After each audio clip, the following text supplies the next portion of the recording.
Bonjour, envie de savoir ce qui se vit dans une formation Dragon Dreaming telle que je la propose? C'est parti pour une présentation express de ce qui s'est passé au Château Pergaud il y a quelques jours. 16 personnes étaient réunies dans un lieu accueillant, chaleureux et connecté à la nature pour vivre 3 jours pour expérimenter la méthode. 3 jours rythmés pour passer du rêve à la planification, puis à l'action, puis célébrer tous les fruits de cette expérience avant de se préparer pour la suite. Tout ça pour expérimenter le b.a.-ba de la pédagogie Dragon Dreaming, les 3 piliers gagnant, gagnant, gagnant, les 4 phases rêve, plan, action, célébration, et puis les 12 étapes de la roue du projet. Et beaucoup de mise en mouvement et de jeux pour apprendre aussi par le corps et intégrer tout ça dans ses cellules.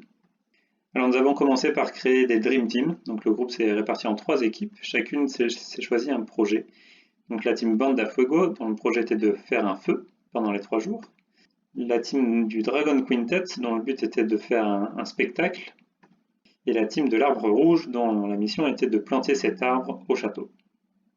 Ensuite, chaque groupe a pu vivre la magie du cercle de rêve pour vraiment se laisser inspirer, et puis surtout partager ses rêves ensuite de manière un peu théâtralisée pour les ancrer dans la réalité. Ensuite, chaque équipe a validé le but de son projet et puis a commencé à élaborer une stratégie, avec une démarche à la fois individuelle et puis collective, avec un temps de concertation, de discussion, avec des dialogues parfois intenses pour se mettre d'accord. Puis une fois la stratégie claire, vient le temps de passer à l'action. Donc le temps pour organiser qui fait quoi pour préparer à l'action, puis chaque groupe a eu 10 minutes pour nous restituer le fruit de son œuvre. Donc on a commencé par la team Panda Fuego qui nous a invités autour du feu, très sympa. Et puis la team de l'Arbre Rouge nous a montré l'endroit où a été planté l'arbre avec beaucoup de soin et d'attention.